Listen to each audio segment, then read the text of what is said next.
Dear student, मैं दीपक वर्मा आप सभी लोगों का अपने YouTube channel interactive physics by Deepak Verma में स्वागत करता हूं। बच्चों, आज का जो टॉपिक है वो मैं पावर ऑफ लेंस के कॉम्बिनेशन पे एक न्यूमेरिकल कराऊंगा, जो कि बोर्ड एग्ज़ाम के पॉइंट ऑफ व्यू से बहुत इम्पोर्टेंट है। ऑप्टिक्स ऑलमोस्ट फिनिश की ओर है। इसमें कुछ टॉपिक बचे हुए हैं जैसे कि प्रिज्म बहुत ज़्यादा इम्पोर्टेंट है और एग्ज़ाम में पूछा जाता है, और प्रिज्म और उससे रिलेटेड न्यूमेरिकल, और उसके बाद फिर हमारा आएगा वेव ऑप्टिक्स। तो मेरी कोशिश रहेगी वेव ऑप्टिक्स आप लोगों को ऑफलाइन क्लास में ही पढ़ाऊँ, वो ज़्यादा बेटर है, क्योंकि अभी कोई गवर्नमेंट की ऐसी गाइडलाइन तो नहीं है, लेकिन अगर उम्मीद बना के चल रहे हैं कि अगर ऐसी कोई गाइडलाइन होती है तो वेव ऑप्टिक्स फिर वहीं ऑफलाइन ही आप लोगों को पढ़ाई जाए। तो आज हेडिंग लगाइएगा numerical based on power combination of lens, यानी कि लेंस के पावर कॉम्बिनेशन पर किस तरह के न्यूमेरिकल आते हैं और किस तरह से हमें न्यूमेरिकल को सॉल्व करना है। बच्चों, अगर न्यूमेरिकल के कंसेप्ट अगर आपको आते हैं, मेन चीज़ मैं फिर से बोलूँगा, फिजिक्स में कुछ भी नहीं है। फिजिक्स आपको बहुत अच्छी लगेगी अगर आपके कंसेप्ट क्लियर हैं, आप आसानी से चीज़ों को सॉल्व करना सीख जाते हैं। अगर आपके कंसेप्ट क्लियर नहीं है तो कितना भी फिजिक्स रट लीजिए, आपको फिजिक्स बिल्कुल भी ना आने वाली। तो फिजिक्स के कंसेप्ट अगर आपके बने हुए हैं और कंसेप्ट एक एक क्रिस्टल क्लियर है तो आप बहुत आसानी से हर चीज़ को सॉल्व कर देते हैं। आज का जो टॉपिक रहेगा पावर ऑफ लेंस का, तो पावर ऑफ लेंस वो भी कॉम्बिनेशन में। तो बच्चों, अगर दो लेंस अगर हमारे सामने हैं, कॉन्वेक्स लेंस या कॉनकेव लेंस, या दोनों कॉन्वेक्स हो या दोनों कॉनकेव लेंस हो, याद रखना पावर के लिए हम दोनों की कंबाइंड पावर को ऐड कर देते हैं। जैसे मान लीजिए एक लेंस हमारे सामने 5 डायोप्टर का है, इसकी पावर, और दूसरे लेंस की पावर अगर मान लीजिए -3 डायोप्टर है, तो हम इसकी कंबाइंड जो निकाल देंगे, पूरा जो कॉम्बिनेशन निकल के आएगा वो निकल के आएगा 2 डायोप्टर। तो इसी बेसिस पे एक न्यूमेरिकल है जो कि बोर्ड एग्जाम में 2 बार पूछा गया है, 2008 में और 2010 में। वेरी इंपॉर्टेंट न्यूमेरिकल, और इसी टाइप के वेरिएशन के न्यूमेरिकल, बस वो चीज़ें वही रखता है। फॉर्मूले में कभी फोकल लेंथ पूछ लेगा, कभी आपसे पावर पूछ लेगा, कभी पावर का कॉम्बिनेशन पूछ लेगा, कभी फोकल लेंथ का कॉम्बिनेशन पूछ लेगा, कभी यू की पोजीशन पूछेगा, ऑब्जेक्ट की पोजीशन पूछेगा, वस्तु कहाँ रखी गई है, वस्तु का प्रतिबिंब कहाँ बना हुआ है। तो इस टाइप के न्यूमेरिकल को आपको अटेम्प्ट करना आना चाहिए, इस टाइप के न्यूमेरिकल को आपको आसानी से सॉल्व करना आना चाहिए। तो बस मेरा फिर से वही कहना है, कंसेप्ट क्लियर होंगे तो सब कुछ आप आसानी से कर सकते हैं। आज का जो न्यूमेरिकल है बच्चों, बोल रहा है 2 पतले लेंसों की क्षमताएं 5 डायोप्टर और -1 डायोप्टर है।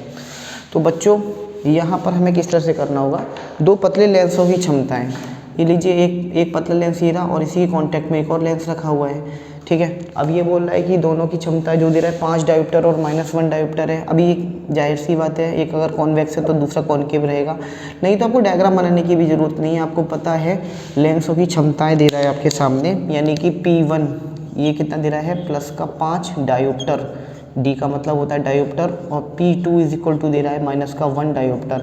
तो जब दोनों लेंस कांटेक्ट में रखे हैं तो P टोटल निकाल सकते हैं। P टोटल कितना निकल के आया आपके सामने, यानी कंबाइंड इनकी क्षमता कितनी है, इसको हम निकालेंगे दोनों को ऐड करके। हम इसे दोनों को जोड़ देते हैं सिंपल तरीके से, यानी कि ये निकल के आता है 5 डायोप्टर प्लस का -1 डायोप्टर = 4 डायोप्टर। इसका मतलब ये होगा 4D का मतलब हो गया 4 डायोप्टर। तो इनकी ये कुल संयोजन क्षमता थी कि कितना निकल के आया दोनों पावर। इस पहले लेंस की जो क्षमता थी वो +5 डायोप्टर है, दूसरे वाले लेंस की जो क्षमता है वो -1 डायोप्टर है। तो दोनों को अगर कंबाइंड करके रखा गया तो कितनी क्षमता बनी, 4 डायोप्टर। आगे बढ़ते हैं। यदि लेंस संयोजन के बाईं ओर लेंस की मुख्य अक्ष पर लेंस से 30 सेंटीमीटर की दूरी पर 5 सेंटीमीटर ऊंची पिन रखी गई है, ठीक है, 30 सेंटीमीटर की दूरी पर 5 सेंटीमीटर ऊंची पिन रखी गई है, तो आपको पिन उस निर्मित लेंस द्वारा निर्मित प्रतिबिंब की ऊंचाई निकालनी है, ठीक है, कोई दिक्कत नहीं है।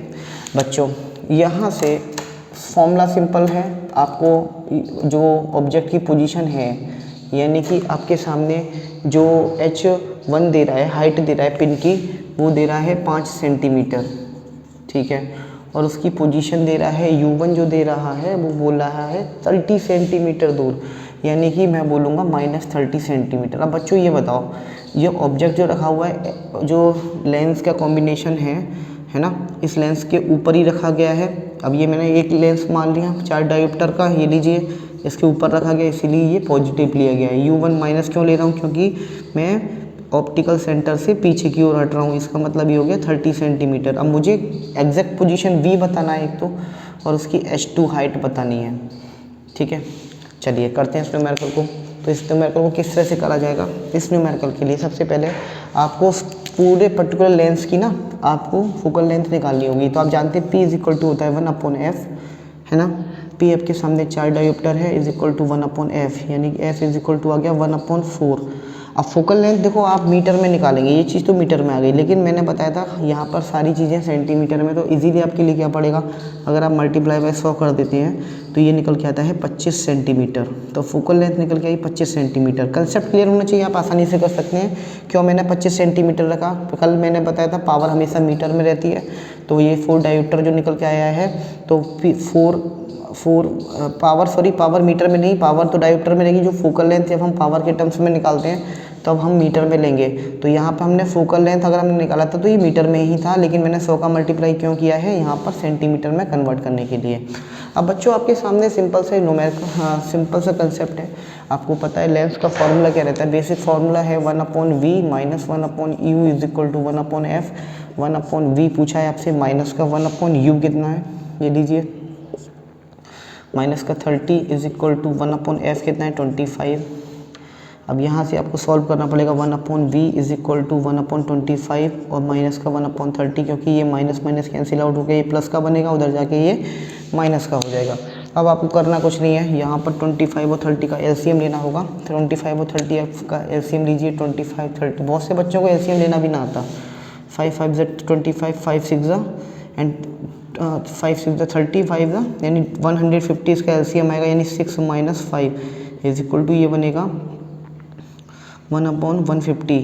30 पंजे 150, 5 का मल्टीप्लाई होगा इसीलिए -5 आया है, यानी 1/b इज इक्वल टू निकल के आया 1/150। 1/v इज इक्वल टू 1/150, इसका मतलब v का मान निकल के आया 150 सेंटीमीटर, यानी कि आपका u तो है 30 सेंटीमीटर पे और v आपका निकल रहा है 150 सेंटीमीटर पे।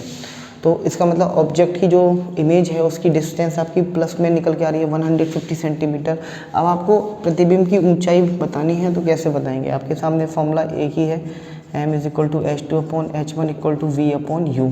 ठीक है जी, h2 कितना है आपके सामने आपको निकालना है, h1 आपके सामने 5 सेंटीमीटर है, v आपके सामने 150 दे रहा है और u आपके सामने -30 दे रहा है, यानी ये 35 50 -5 यानी h2 इज इक्वल टू आएगा माइनस का 5 मल्टीप्लाई बाई 5, यानी h2 is equal to minus का 25 सेंटीमीटर।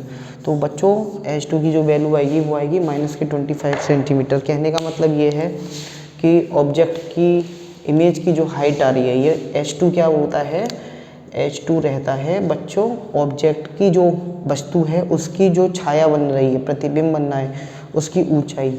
ये नेगेटिव आने का मतलब यही हो जाता है कि जो इमेज बन रही है वो उल्टी बन रही है एक तो, ठीक है, वास्तविक बन रही है, रियल एंड इन्वर्टेड बन रही है, और प्रिंसिपल एक्सिस से ये जो इसकी मेन एक्सिस है, मुख्य अक्ष से नीचे की ओर बनेगी, क्योंकि माइनस का साइन यही बताता है प्रिंसिपल एक्सिस से नीचे की ओर।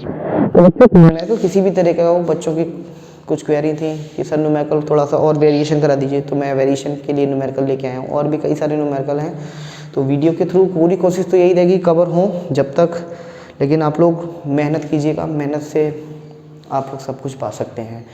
कल के लेक्चर में हम प्रिज्म लेके आएंगे, कुछ प्रिज्म के कंसेप्ट लेके आएंगे जो कि बहुत ज़्यादा इम्पोर्टेंट है और काफ़ी मज़ेदार टॉपिक है प्रिज्म। तो आप लोग कंसेप्ट क्लियर करके बैठिएगा और रेगुलर पढ़िएगा। Thank you very much.